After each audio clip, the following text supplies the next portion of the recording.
I was calling our Zoom space Beit Zoom, Close your door. going to name our virtual shul. I want to I hear think it. that's about as good of a name as any. So I welcome everybody to Beit Zoom.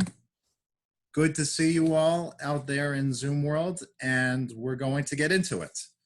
The point of this session is really to address something that I think has been on all of our minds in recent days and will continue to be through this week and through this Shabbat. The holiday of Passover is just on the horizon.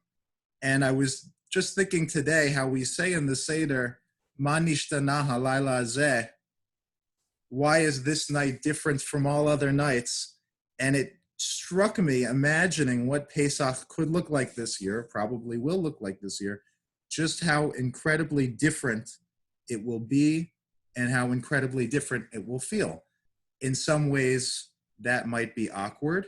My hope is that in many ways, this Passover will also be an opportunity to increase the depth of the occasion and to increase the meaning in different ways. And I hope we'll explore all of that over the course of this session, though a lot of what this session is going to cover is more the nitty-gritty, what we call in these kinds of circles, tachlis. Have you heard the word tachlis before? Tachlis is just logistics. Some of the details around how we might even imagine a Seder that is comprised not of 20 people sitting in a room together, but of people on various Zoom screens set up all around. How we might think about cleaning when there are so many other pressures and so many other things to worry about. It seems like the last thing we need is more stress, and Pesach can be a stressful time for many. Pandemic or no pandemic, it can be stressful. And the entire topic of shopping. You know, what does it mean this year that going out on a hunt for 5 hours to find the perfect ingredients, all of the things that we typically use, is probably not going to happen, and that many of us, really all of us, will be limited in our shopping in that way. We're not going to be exploring the 5 towns for all of the ingredients that we need. On the contrary, I strongly urge you, and I think Rabbi Klein is also, and all of us agree, not to do that. That it's better for you to make use of the ingredients that you have in the home, or potentially make use of the ingredients that you can find around town in a way that's safe. And I'll be mentioning some of the differences in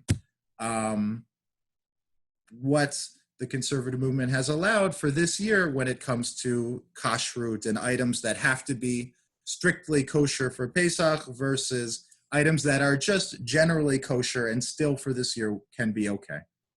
One thing that I wanted to mention also, you know, as I get into it, that I really think this year, the larger spirituality of the Seder and the larger feeling, spiritual feeling of the Seder can actually be in some ways more meaningful, or that we can connect to the story of the Exodus from Egypt in a way this year that we couldn't in previous years.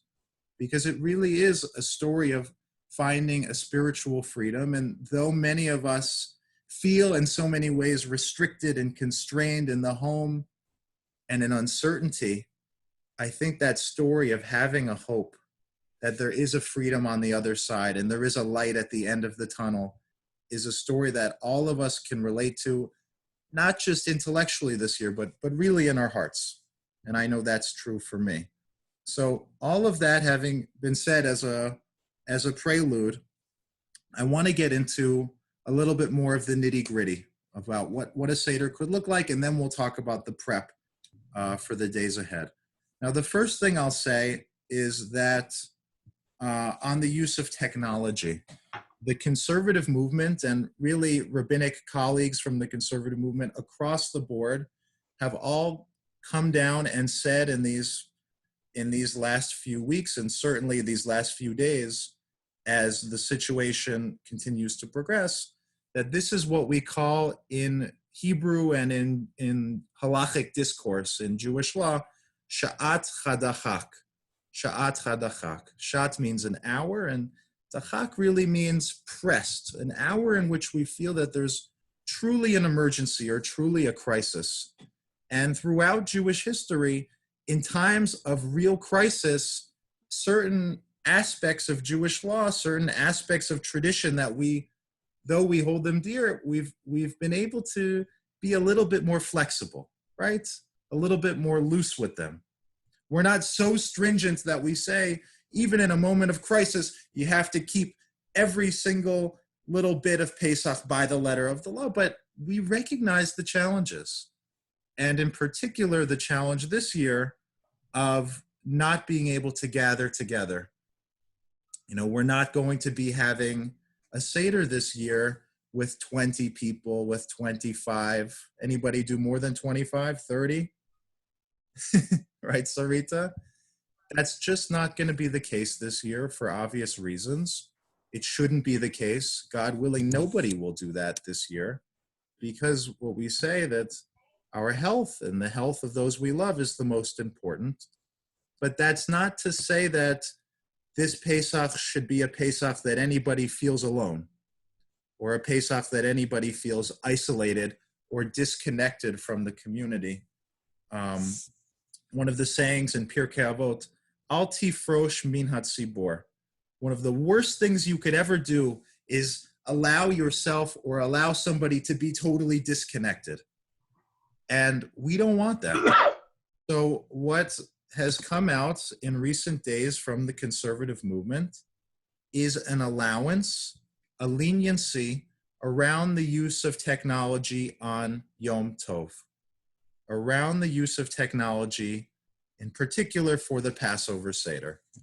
Now, I get that for many, using technology on Shabbat, using technology on Yom Tov, that's something that everyone has a different relationship with. And I'm not here in any way to sound preachy, okay? You have your way of relating to technology on Shabbat, on Yom Tov already. That's all well and good. But what I do want you to know is that the movement, the conservative movement, and rabbis have agreed that, and you should feel that using technology, using a Zoom-like service, a video technology for the Seder, this year in particular, is not only acceptable, but appropriate and preferable, I think, if the alternative is just to be isolated and not to have a Seder with anyone. Okay? Now that having been said, there are some things to keep in mind. Just because you're using Zoom for your Seder, does that mean I'm going to tell you, go ahead and spend the Seder searching on Amazon while you're conducting the Seder? No. Does that mean you should be using your computer to fire off emails throughout the Seder? Absolutely not. And anyone who's involved in a virtual Seder, I think, should be on board in certain ways.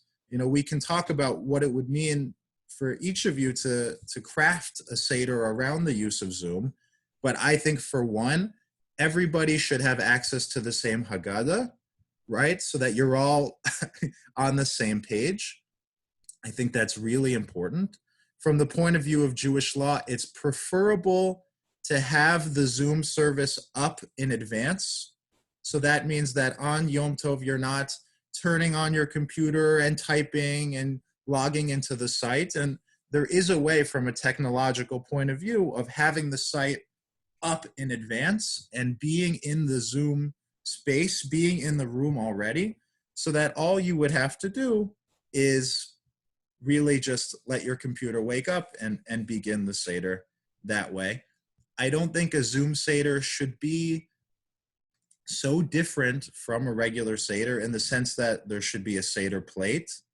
I think a Zoom Seder should strive to follow at least some of the service, if not all of it. Singing can certainly be a part of it. And I think you also, one tip that I would have is that you should designate a leader. Just like you would have one person typically or two people leading a Seder in a physical space, have one or two people who really are in charge of keeping it moving so that it doesn't just devolve into a chat, basically, a Zoom chat. Another point I wanted to mention, and then I'm going to take some questions and maybe some comments about ideas you've had about what it would mean to have a creative Zoom Seder. But another point I wanted to mention, for those who do feel very strongly about using technology on Yom Tov, in the sense that you really, really strive to avoid it, or have family members who are very, very uncomfortable, one point that you could bring up and one area of flexibility might be to have the distinction between first night and second night. So you could say something like, well, on the first night, we won't use Zoom. We'll all just have our Seder in our own homes, and that will be that. But on the second night, to be a little bit more flexible. Remember, the second night is a rabbinic addition, okay? The Torah itself doesn't talk about second night, and in Israel, second night is nothing. They're already into Chol HaMoed at that point. So there is more room to be lenient, I think. You could bring that up for someone who really is uncomfortable using Zoom for a Seder. Say, well, why don't you try it this year for a second night possibility as an option, especially if the only alternative, like I said, is that they would be alone. God forbid, God forbid someone should have to sit alone for a Seder. Okay, so I just said a lot. I'm going to pause now for some questions, or maybe if you have a comment or two about how we could conduct a Zoom Seder in a way that logistically makes sense, in a way that's creative. There are lots of ideas out there. I'm going to send some resources, but let me open it up now for a question or a comment. Hi, Rabbi Dermer. It's Simon. Hey, good to see you. How are you? Thank God. Unfortunately, I missed the beginning. I was waiting, but apparently I was in the wrong place.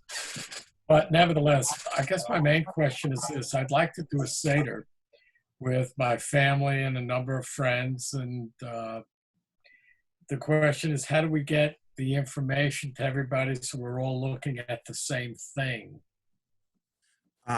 Do you mean on Haggadah-wise?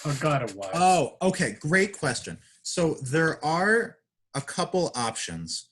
One option is there's still enough time, and I appreciate the question, enough time if you would like to choose a Haggadah that everyone would like to have physically, to pick one, send out a link on Amazon or whatever website you would use to purchase it to everyone involved. Let them purchase it, and maybe it would come in time for the first night that everyone could actually have the same physical book. Or if those in your family and friends have the same edition, they could use that. That's one possibility. Possibility two, there are many options for a Haggadah that can be found online on PDF. And Rabbi Klein and I are going to be sending a couple of those options. They're all so different. You have a Haggadah from Reform movement, from Reconstructionist, from conservative. You have some that focus on social justice. You have some that focus on environmental issues. You know as well as I do, everyone is different, but we're going to send out a couple different options for you to look at and see about using it as a PDF so that you would have the Zoom open on half of your screen and the Haggadah open on the other half, or print it out. But my strong recommendation is just that. Everybody should be on the same page. I think given the barriers of video technology, it would probably just be too complicated having everyone use a different Haggadah unless everyone really knows exactly what's going on. Alexa, volume 4. Did that help?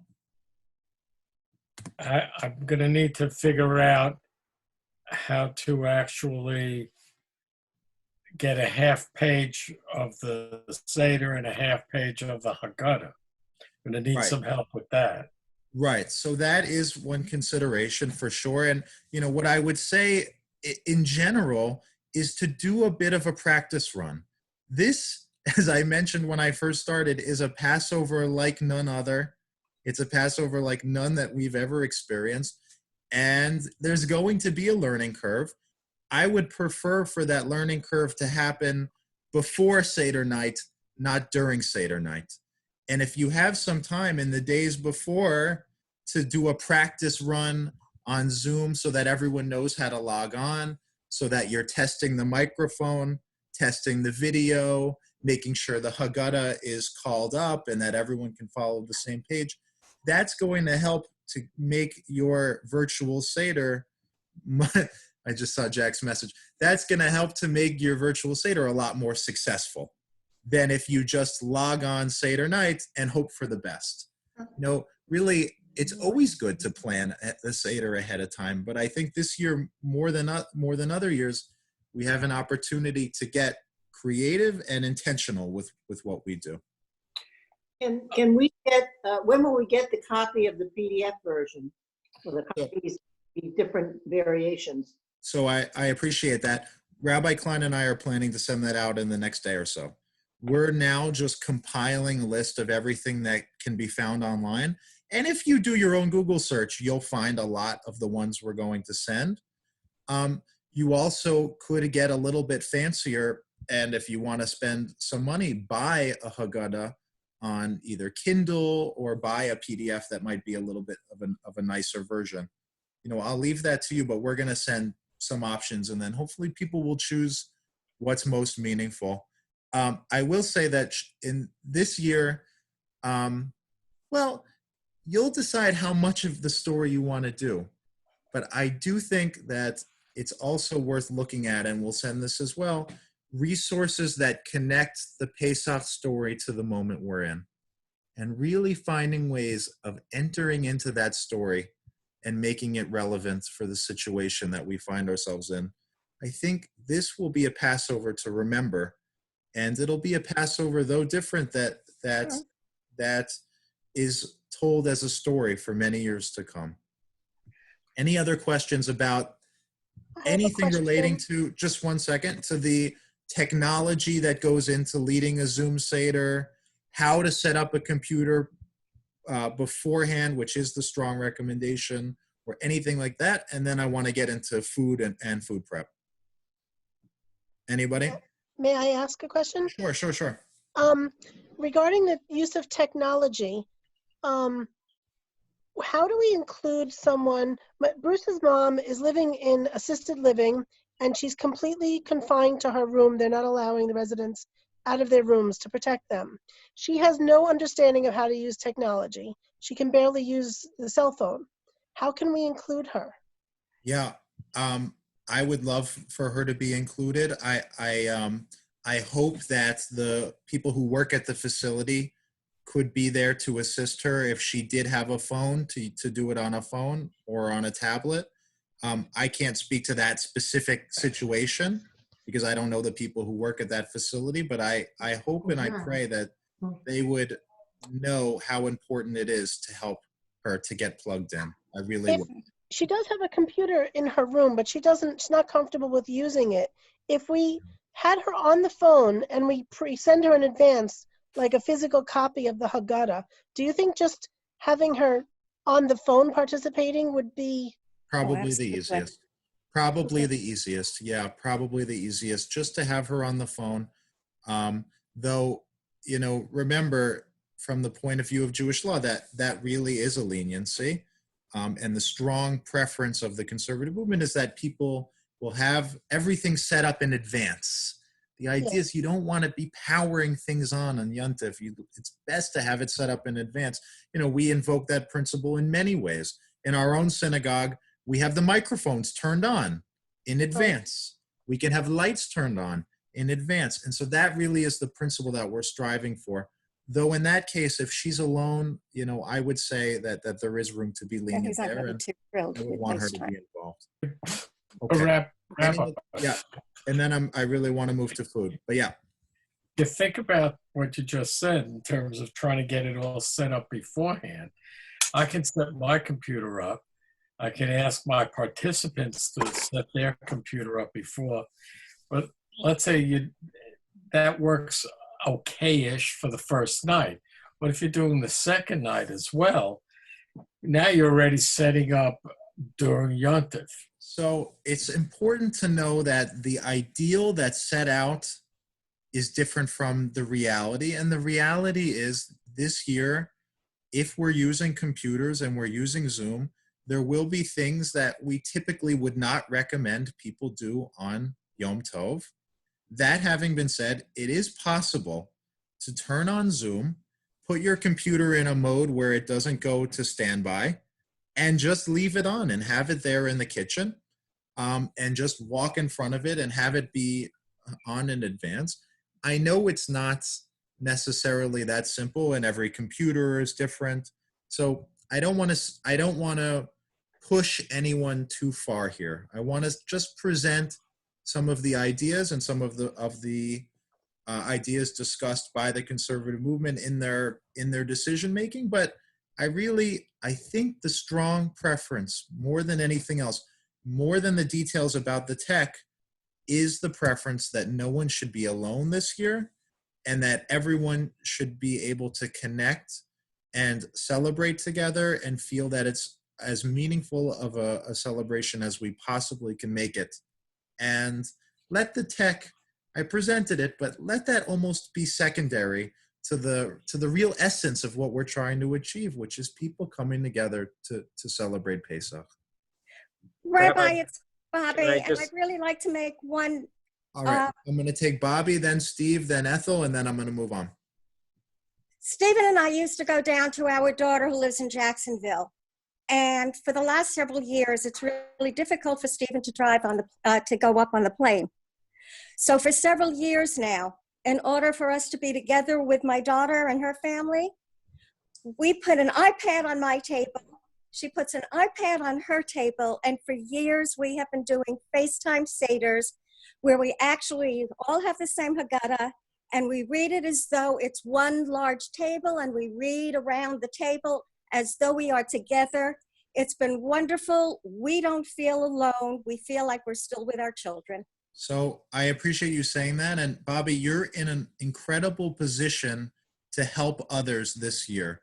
As someone who's done this before, you're in that beautiful place where you can share your wisdom and share your experience, because some of us are going to be trying that for the first time, and we're nervous about it, and we don't really know exactly what it's going to be like.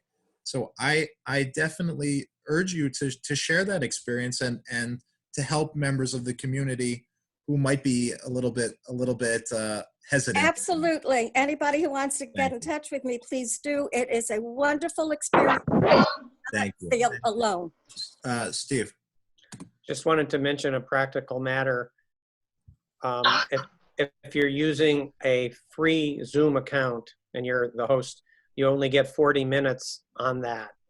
If you want to have a long Seder, you need to pay the $14.99 to sign up, and I recommend going through the training that they offer, which is free and very easy to do. Really important. If you want to use this program that we're on now, Zoom, which I think is probably the easiest if you have multiple participants, you're going to have 10 people. I think Zoom is the best and most straightforward. Steve's absolutely right. You only get 40 minutes on the free version. I think it's worth extending. I saw Ethel's hand first, and then Hank, and then we're really getting into the Kashrut. So my question was the same. It was going to be what Steve answered about if you need more than 40 minutes. But my question is, does just the host have to do the $14.99? Yes. The Okay. only person who would have to pay that fee to have a premium account is the host, is one person. Okay, great. And And it's FaceTime possible with more than two people at the same time? Is I that would like use, full if you're not using Zoom, I would look into using Google Video, which I believe is free and I believe also has the capability of hosting others. I think Zoom is better, but Google Video, I believe. We'll do Zoom. Okay, thank you. That was my into it. question. Okay, who was the last question? Hank. To let you know that Zoom has given a sort of a forgiveness on that 40-minute during this period of time.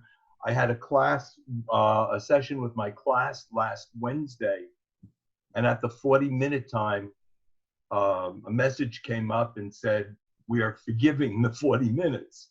And I was able to go on indefinitely. That's amazing. You know, I hadn't heard that, but I'm not surprised. And it's really, really incredible how many companies are stepping up in this time of need. It's just remarkable, and offering their services free of charge. So I'll look into that, but thank you for bringing it up. Really great. Very quickly, I was sent a letter from California, from the RA, about foods that are permitted and not permitted. We're getting into it. Okay, We're getting there. you got it. You just, perfect segue. Couldn't have planted it better. We planned it that way, remember? Exactly. Love it.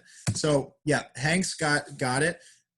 That's really all I wanted to offer in terms of the basic framework of how we could conduct a Zoom Seder. That's not to say there isn't more to talk about, okay? And there are a lot of resources available online. Some of them I'll be sharing as well that give ideas for making that Zoom Seder more creative, more relevant, more engaging, right? The whole point of a Passover Seder is that we engage the people at the table so that they're excited about the story and excited about the holiday.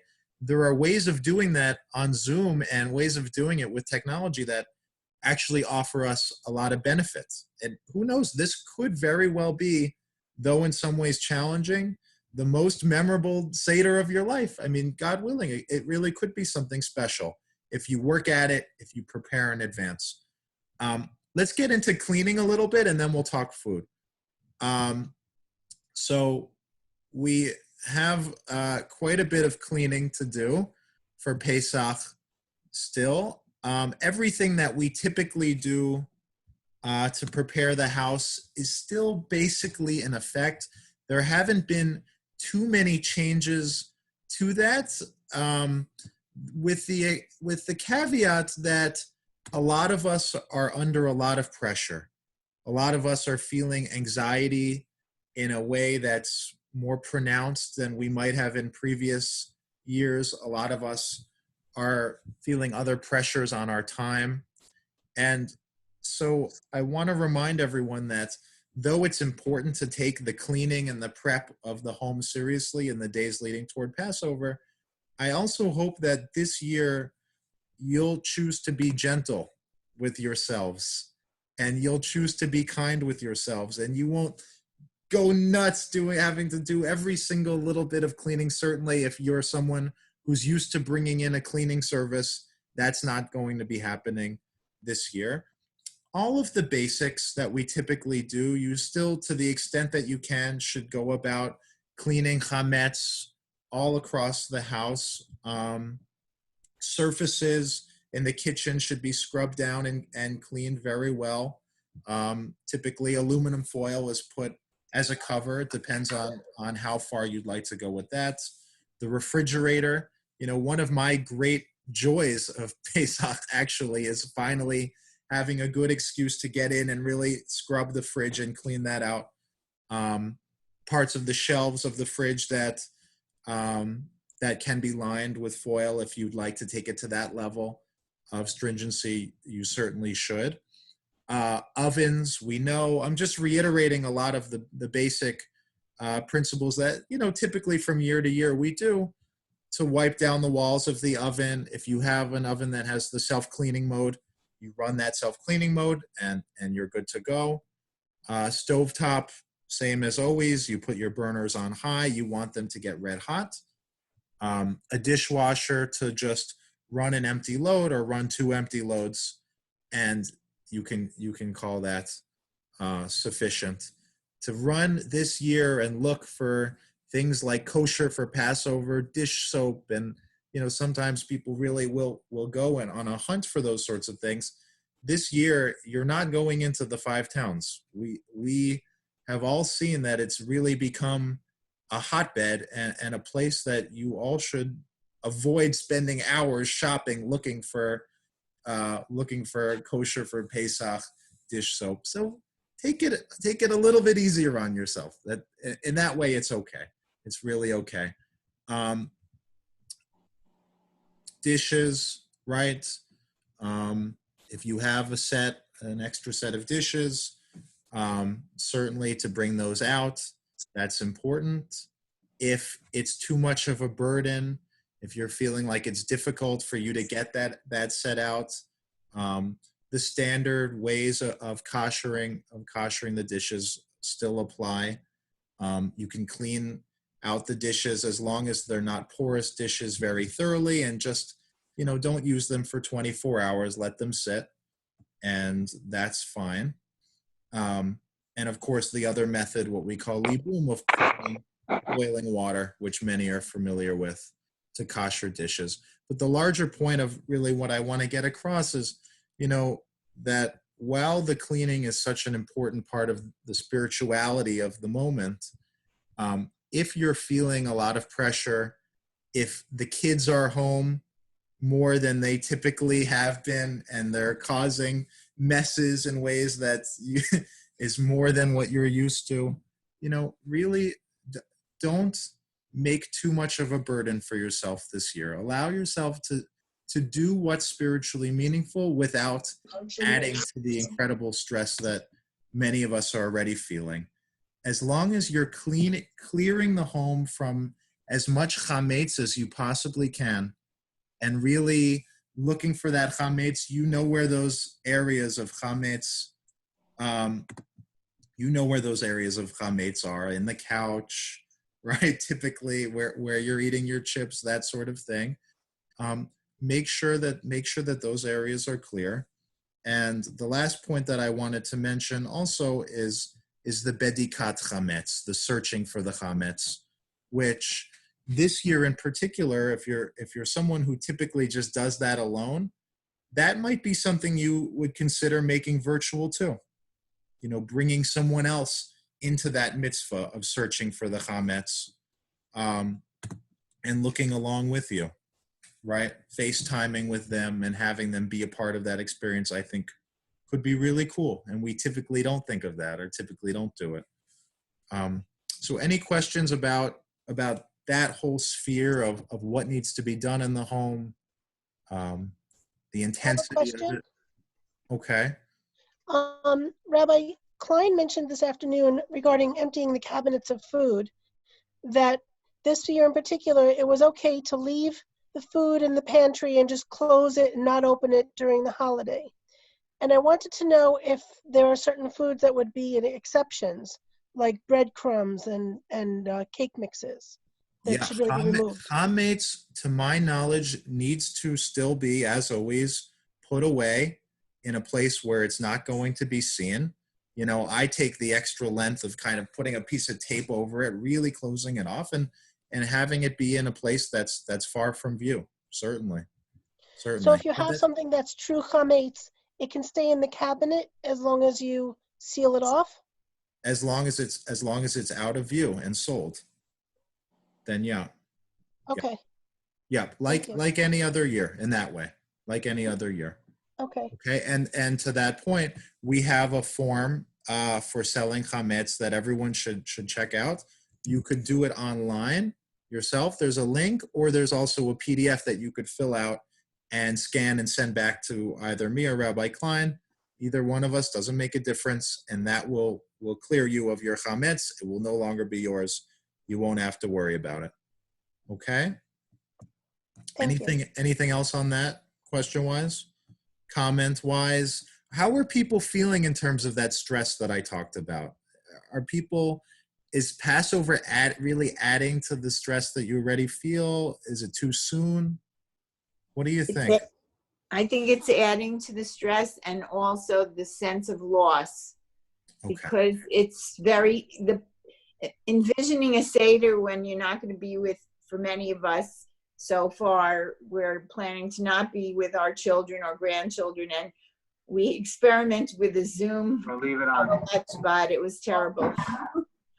But we'll get better. We're going to have to practice Zooming.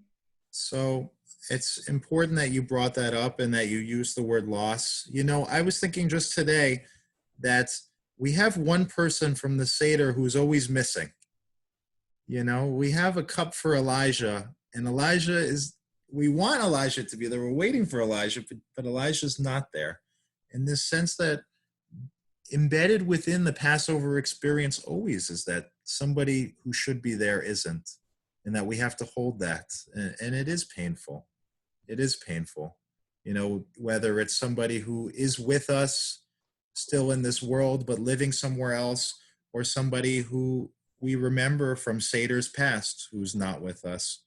You know, that is part of the experience. And though it's painful, you know, one thing I could say is that maybe you can find ways of making a Seder in someone's memory or in someone's honor if that person isn't with us. Rabbi, Yeah. I would like to add that most people that know me well know that I am a glasses half full kind of person. And in that vein, about a month ago or 6 weeks ago, I was quite sure that my Seder table would not include my son. So I try to see on the bright side of things that because of this crisis, and only because of this crisis, he's here with me. Right. And I try to let that brighten my spirit. No, I'm glad you said that. You know, it's for some people that's true, and for other people, it's the exact opposite. You know, it's people who they had expected to be there who unfortunately can't be. You know, I hope that the Zoom technology enables you to connect with people, though I know it's not foolproof, and I know it's not what you're used to, and certainly it's not perfect. You know, it's what we're working with, and it's in some ways a blessing that we have it, but I know it can be a challenge, and believe me, it's going to be a challenging Pesach for me too. For me too. You know, it's not what any of us was expecting. But I do want to echo Ali's point a little bit that Passover has always been a holiday of hope, of redemption, and of seeing light within darkness. So I try to hold that, you know, as hard as it is. I'd like to thank you because this is very helpful to me. Passover with all of you is a special time, and I will be totally alone for the first time in my life. My kids are not. They live in the city, but they're both very afraid of, you know, of giving me anything, bringing anything, or whatever, and they're protecting me, which I very much appreciate. Last week, I guess it was Wednesday, was my granddaughter's 6th birthday, so we had a Zoom birthday party for her. So the whole family connected. I mean, it was wonderful. It was a big 15 minutes. She was happy. We were happy. And I think that, I know we'll all make it through and we'll all be fine in the scheme of things, but it is very difficult. Yeah. Yeah. And to that point, you know, we haven't announced this yet formally, and I'm hesitant to announce it in a formal way, but we're very strongly considering the possibility of doing Zoom community Seders too, you know, of having MJC sponsored Seders through Zoom, just to widen that scope even more, and to say anybody who might want to experience a Seder should be able to, and anyone should be able to log in. So I hear all of that. Why don't we talk food a little bit? Because food is a big topic, and we only have another 16 or 17 minutes before the Minyan crowd starts to arrive. I want to cover food at least a little bit. There's a lot to talk about. The guidance this year has changed a lot because of the reason that I mentioned earlier, and someone just put it in the chat, it's so hard to buy stuff for Passover. You couldn't have put it more succinctly.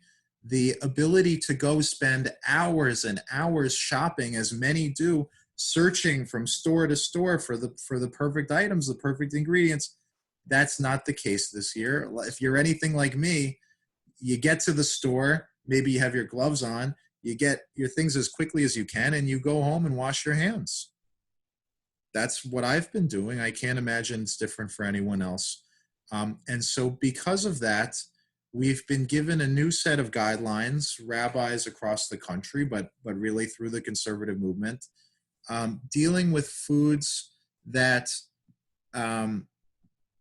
that if you cannot find them with a kosher for Pesach certification, are okay to eat just with the regular kosher certification, or foods which were okay to begin with, right? Foods which always were fine. You know, for example, eggs, no problem. Fresh fruits and veggies, you wash them, no problem. Meat, which is something to discuss a little bit. You know, there is a difference between meat that's kosher for Passover and meat that's not. The difference, though, is really negligible when it comes to a lot of meat. It has to do with the facility in which the meat is prepared. Maybe there was some chametz lying around, and so that could be the issue. But if it's something just like a kosher chicken, a kosher whatever it is, hunk of beef, that you can't find it kosher for Pesach, you just find it kosher, no harm, no foul. No harm, no foul. The difference and the issue really comes up with processed meats.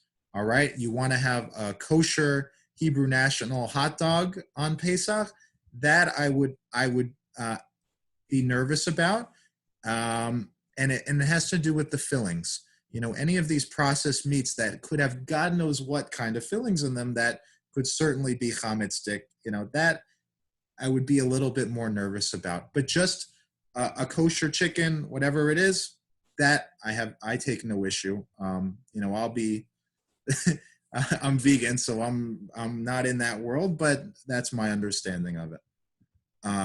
Kosher meat, kosher poultry, fine. Chopped meat also. So your question, what about quinoa? Quinoa is okay. And we're going to talk a little bit about kitniot in a second also, and what that might be. But the other meat issue that I wanted to bring up with you is chopped meat. Chopped meat that could potentially have some chametz in the process of production that you might be more nervous about. Okay, so really with a kosher chicken or a kosher turkey, you can't go wrong. It's the process stuff you'd have to think about.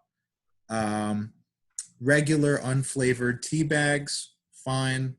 Regular unflavored coffee, fine. Olive oils, right? This year there's a little bit more of a leniency around that. If you have an olive oil that's kosher and maybe you've even opened it and used it a couple times, am I going to tell you have to run out and go buy a brand new one? Really, you know, I would say no. I would say no. Don't put yourself at risk. Don't put your health at risk this year. When going out, it is a risk. It's okay. It's okay. It's kosher. You're not dropping crumbs into it. All right. Wine. This was one of the big ones that came out from this recent guideline. Kosher wine is okay. If you can't go and find kosher for Pesach wine, or it's a struggle to get it, that's okay. Plain butter, fine. Quinoa, okay, right? And milk as well. Okay. Pure milk.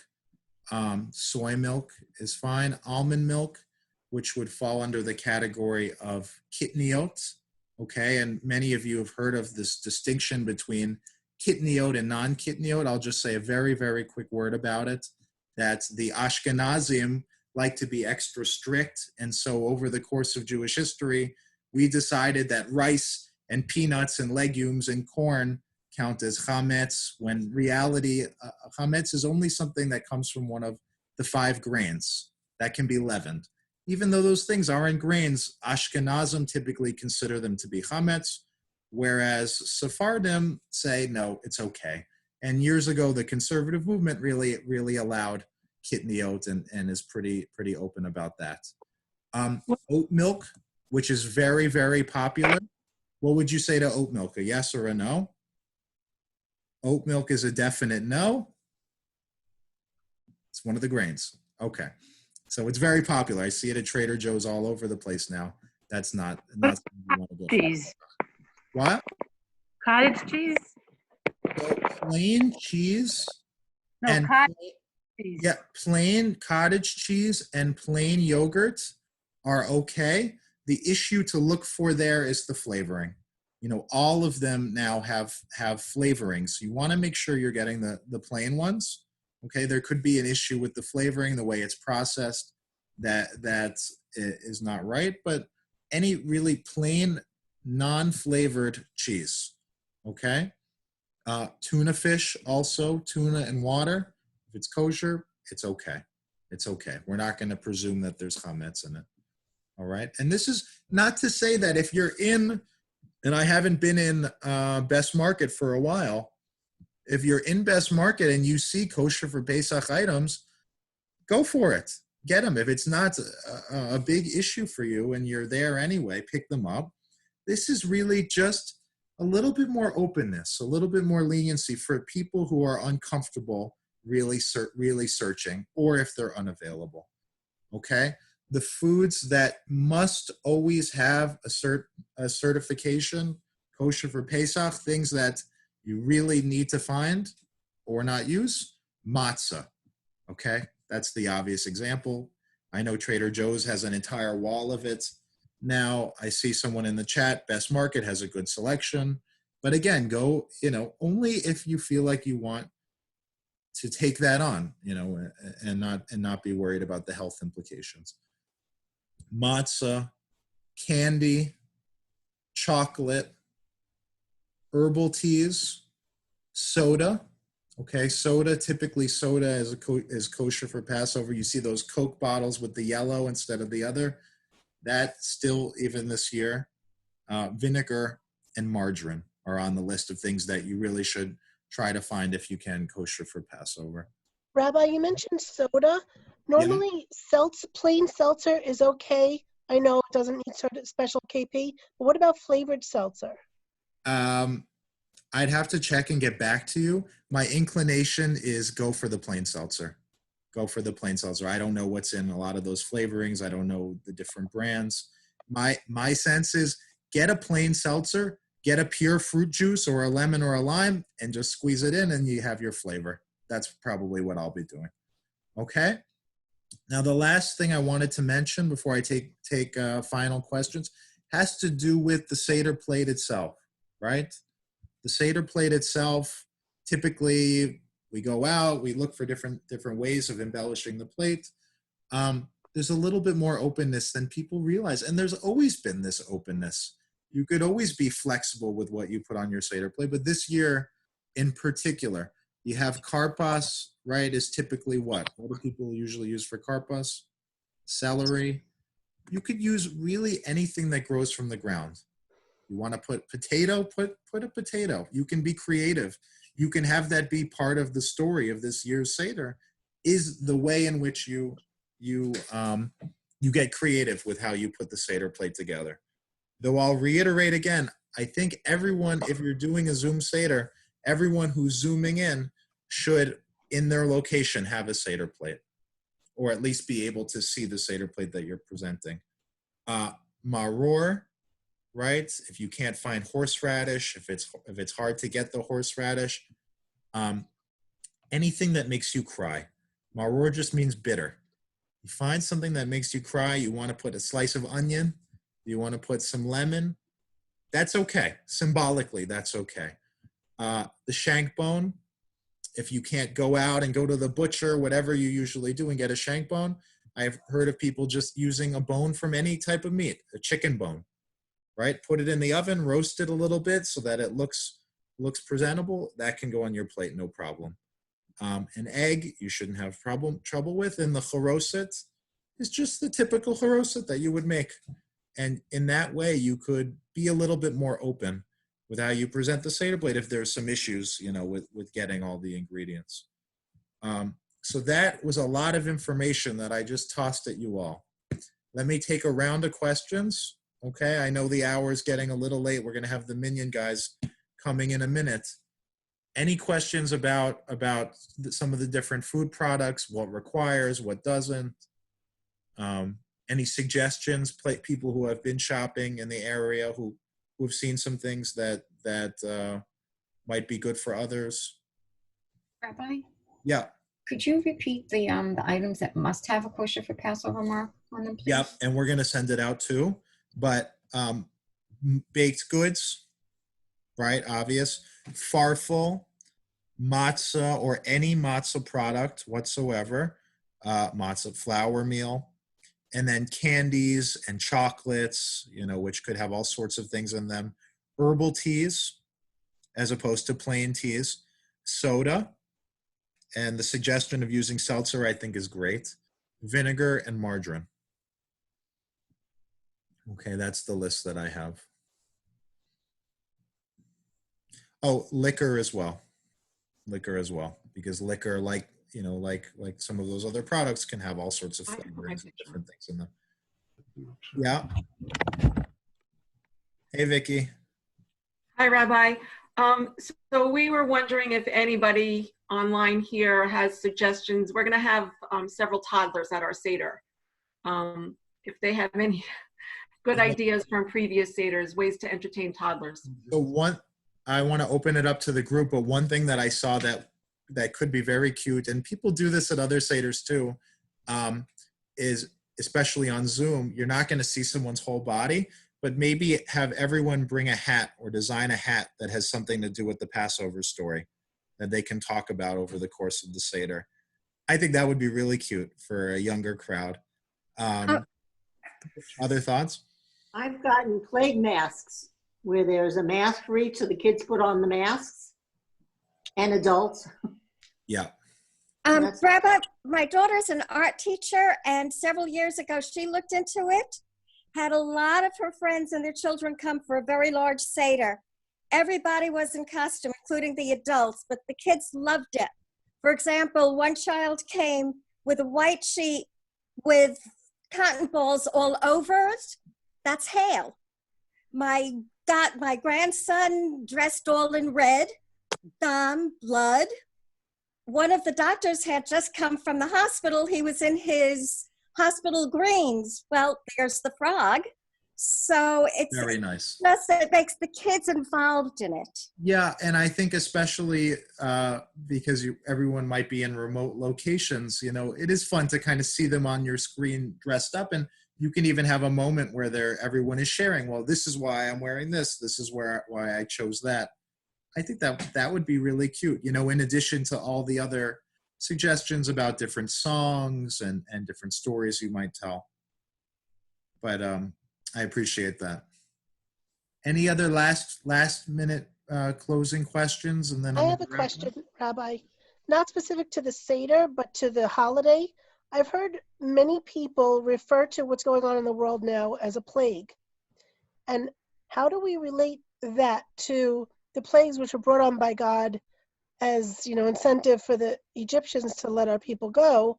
How do we feel about this as a plague, and why we're being given this plague? Yeah, thank you.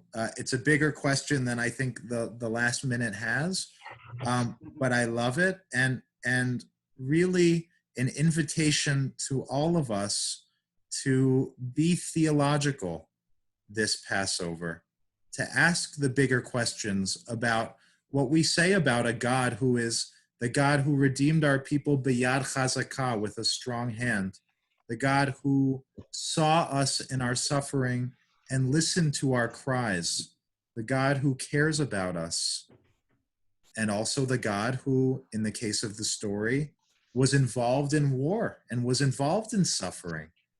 And how do we reconcile those two understandings, those two images of God in our minds as Jews, and certainly over the course of Passover?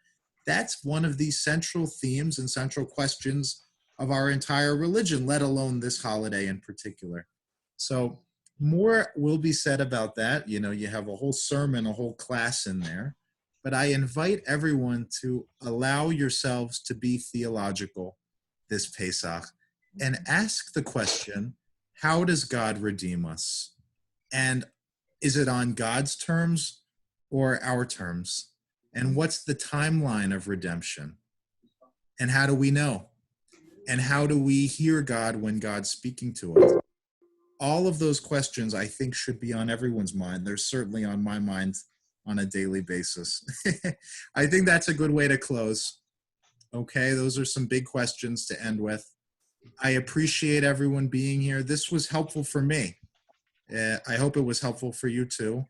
And reach out to Rabbi Klein or me. And the conversation is far from closed. I mean, there's so much more we could talk about, but we want to talk about it, and we're here. So reach out, and we'll continue. Those who want to stay on for Mariv, it's happening in 1 minute. You're welcome to stay on and daven with us. Everybody else, I wish you an Erev Tov, a lovely evening. Thank you, Restful. Rabbi. Thank you, Rabbi. Thank Thank you. you. Rabbi. Sure. Thank you.